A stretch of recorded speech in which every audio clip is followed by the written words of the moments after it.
All right, welcome to the Fruits Basket Podcast, episode 21. Wait, you're saying this is not Symphogear Gear episode 5?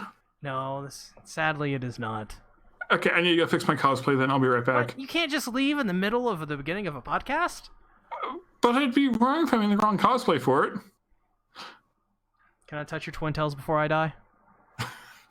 No. Oh, how cute. Exactly. Some people will get that reference. Most people won't. Fruits Basket episode 21. I never back down from a wave fight. Last week, when this title appeared, I was like, oh man, I'm so excited for this. Oh, yes. This did not let me down. I love this episode. So, the Prince Yuki fan club are invited into Hana's house. Their mission? Go through Hana's stuff to find her weakness, so that they can get rid of Toru, the evil Toru, the one who's manipulating Yuki behind the scenes. Exactly. They want to go to her house to write. Oh yeah, they even make up the excuse they need to write an article about waves, so they go to Hana's house, and things take a few interesting turns. A few, well, a few for sure. Okay, where do we start? I guess let's just start at the beginning. Motoko is like having a bunch of bad dreams, and at first I thought, is this a new Soma? It's not. Oh yeah. It's not a new Soma. It's just a crazy girl who's in love with Yuki. Yeah, you don't have to be so much to be crazy. This is true. Or rather, I think she's way more innocent. But but she's having a nightmare, and she wakes up and she's just being screamed at. Like, she has a picture of Yuki as well, which is just. I mean, I have that picture on my wall. It has Yuki in it, I think. Does it have all the Somas? I'm not sure. I don't think so. Did you just turn away from the mic? Yes. I wanted to see how many characters are on the picture. Probably most of them? Yes. So like 100? No. 150? Interesting. Okay, so we have 24 episodes of this anime to go, so we're going to talk about them all tonight. But she has this weird dream. She goes into this mansion, and there's Hana. Oh, yeah. Well, I thought at first it was Hana's house she was going to, not realizing it was a dream. So I was like, yeah, this makes sense for Hana to live here. I love this episode just for this girl. It's like it's like a character we really don't care about at all, but she works perfectly as a character for this episode. Oh my gosh, she's so funny. She believes that Hana lives in this evil mansion at the top of a hill, and there's thunder, and it's just raining, and it's just dead trees are just everywhere. No, she just lives in a normal house. Very spacious, though. Yeah, it's a nice house, ordinary house, and that just makes you question, okay, what is Hana really like beyond what we see? And we get a lot of that next episode, but still, this is like a great introduction to Hana, like seeing how other people see her. Right. And I think these two episodes definitely go as like a part 1 and a part 2. Right. Well, it's kind of like a Uo's episode, several episodes. Yes, very similar in structure. Yeah, this one is much more, they start like with the present and then they get into her past. Well, Uo is mostly both of the past, though with interleaving of the present too. Mm-hmm. So a little different way to do it, but I think it really worked well just with Hana. Like, in order to understand her, you really have to understand how people see her first, and then you can delve into who she really is. Right. So Motoko's plan is that she wants to get invited so that they can find stuff like dirt on Hana, so that they can use Hana to go through Hana to get to Toru. Well, it's like they need to get Hana out of the way if they're going to go after Toru. Right. Because evil waves girl, Exactly, and you need to be careful of those evil waves. They'll do things to you. Exactly. I like how you think, Rising. You're smart. Exactly. Sure, something like that. I like how they call her Wave Girl. Yeah. I mean, that's kind of how they've called her since the beginning. Right.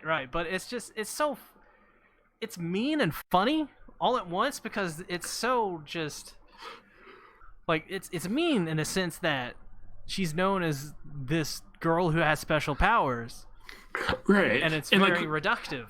But and it's also like you never know if these powers are actually true or if they're just like in people's heads. So we find out next episode they are true, but still. they are true. She does have powers. That is for certain. Well, and I like how for like the 21 episodes, you never know for sure because like there's supernatural parts to this anime, so it's not out of the realm of possibility. But all the times you think, okay, is it a joke? There are a couple of things like, well, she can't do that if she doesn't have some sort of power. Like at New Year's where Toru says she'll call Hana in the morning. That makes sense. Okay, yep, that makes sense why she can do that. Which this episode and the next episode explains all of that. Exactly. It's like, yes, she does, so it's not just in their heads. Right. But it's I don't know. It's just great.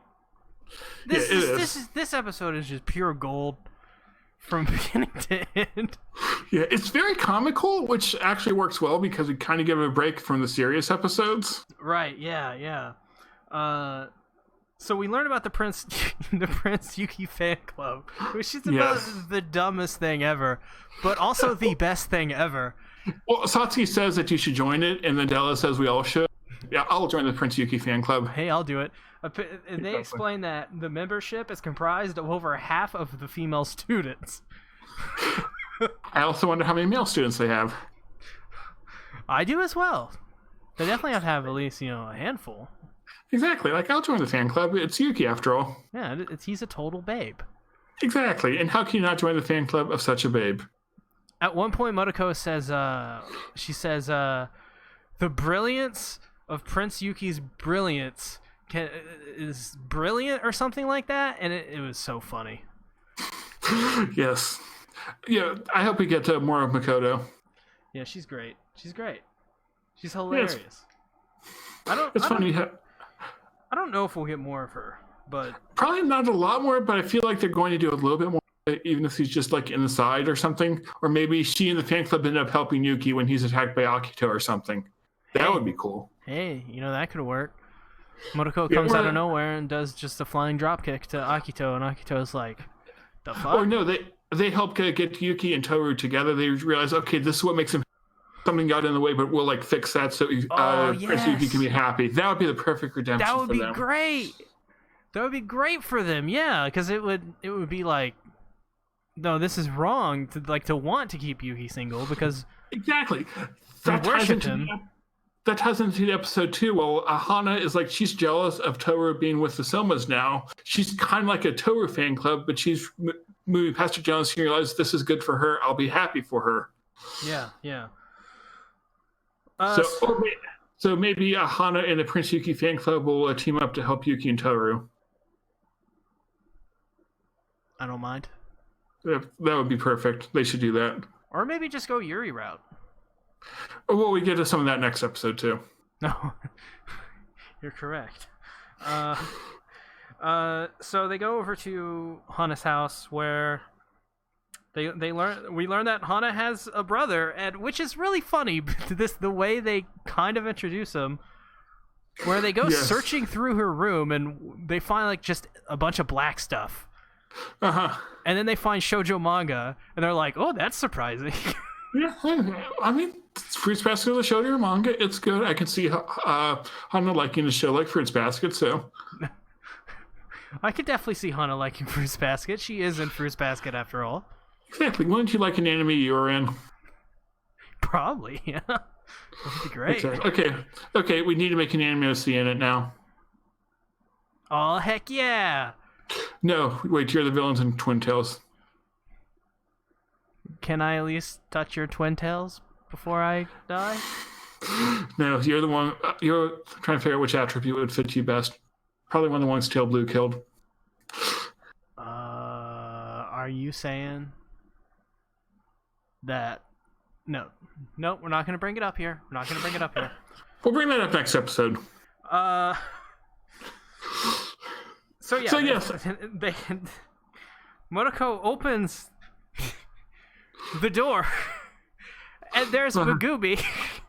Or is it Megumi or Megumi? Oh, I think it's Megumi. Okay, I just think of his name as the same as the Konosuba explosion one. Megumin. Yes. Or yeah, I guess there's a letter missing. But still, Megami, same thing.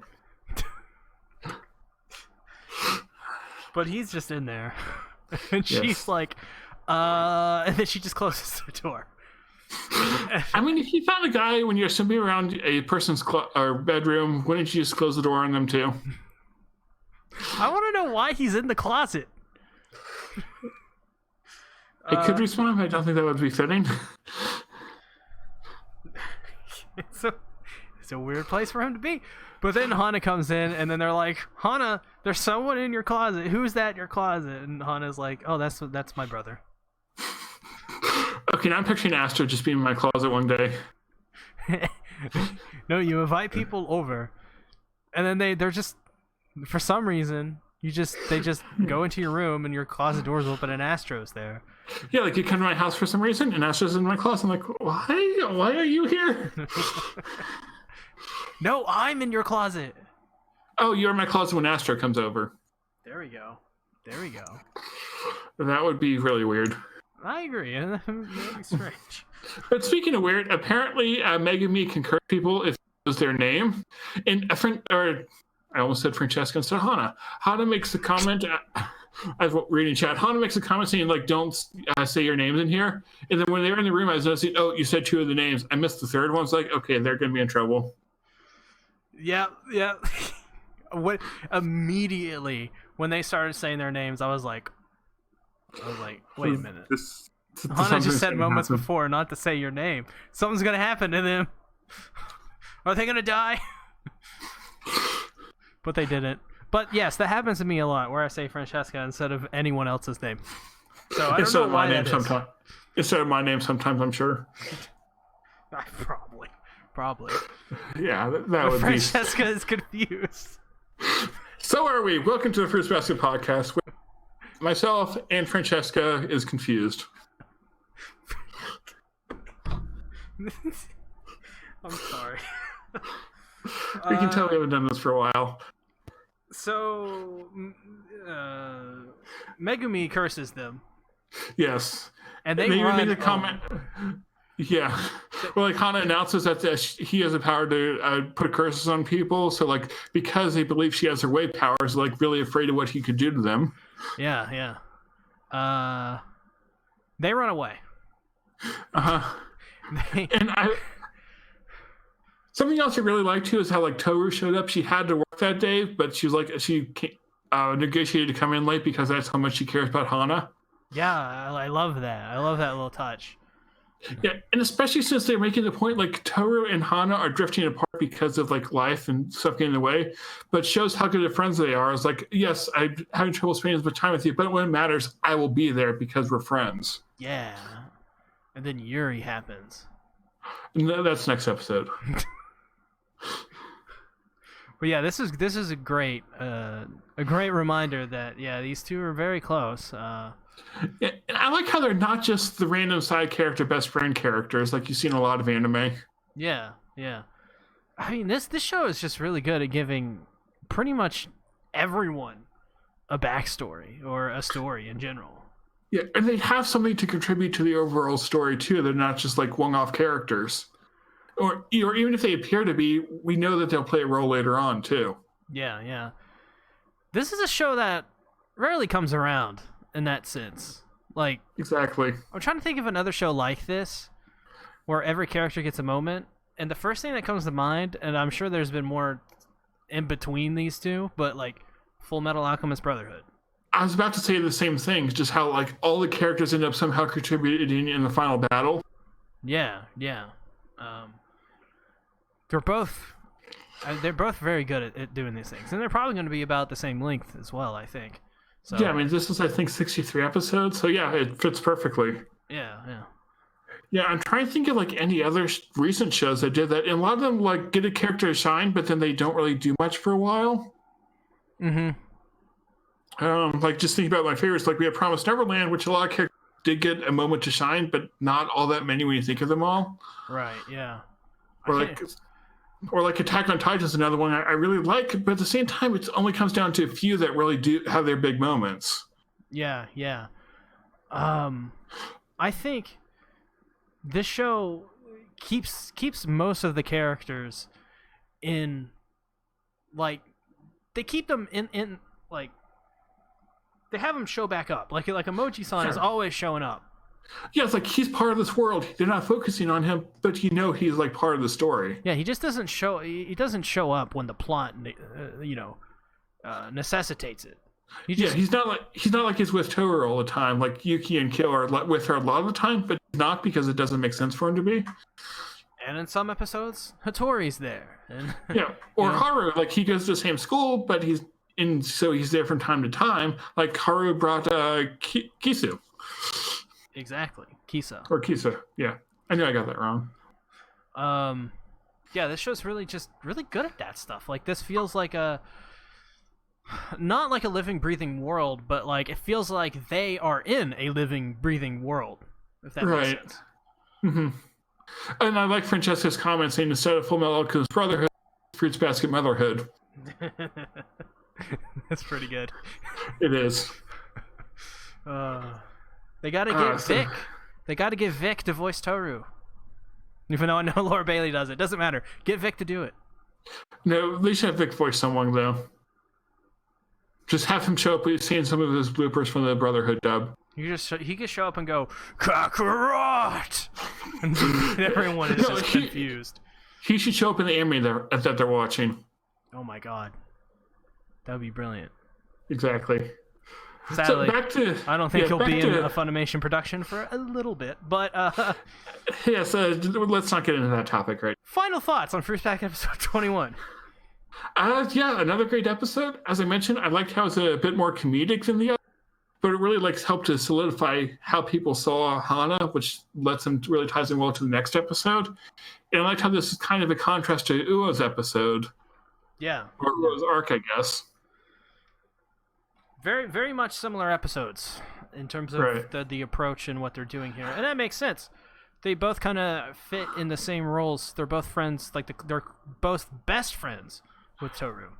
Yeah, and something else that I wonder is, like, will we get, like, all the character introductions by the time because it feels like we've spent a lot of time with pretty much all the Somas, Uo, Hana, a bit with Kyoko, even though she's dead now. Oh, wow. Way to bring that up. Make me cry. Oh, don't worry, next episode will make you cry too. I actually didn't, but okay. I expect more from you. What did I do? So thank you everyone for watching the Fruits Basket podcast. We'll be back next in 5 minutes with the next episode. Wait, you skipped up something. Where can they find you? They can find me, well, I'm not going to do the same things just to confuse people. They can find me on Facebook if they know the correct links. However, I never check Facebook, so that won't help you much. They can find me on LinkedIn if they want to give me a job offer so I can work in, especially something anime related. That would be cool. Or they can find me on MySpace. Check out the Fruits Basket podcast. It is on MySpace. I need to find the link somewhere so you can plug it in the description. Yes, check out the Fruits Basket podcast on MySpace. It's very important you check that out. Yes, of the utmost importance. Breaking news are posted every single moment of every single day. We have tons of important things going on over at MySpace. We're bringing it back, you guys. I should post our Simple Gear quotes to MySpace. You probably should. That's a brilliant idea. Someone remind me if I forget. You should post the Sympho-Cure quotes to MySpace. I haven't forgotten yet. All right. Thanks for watching, everybody. Yeah, goodbye.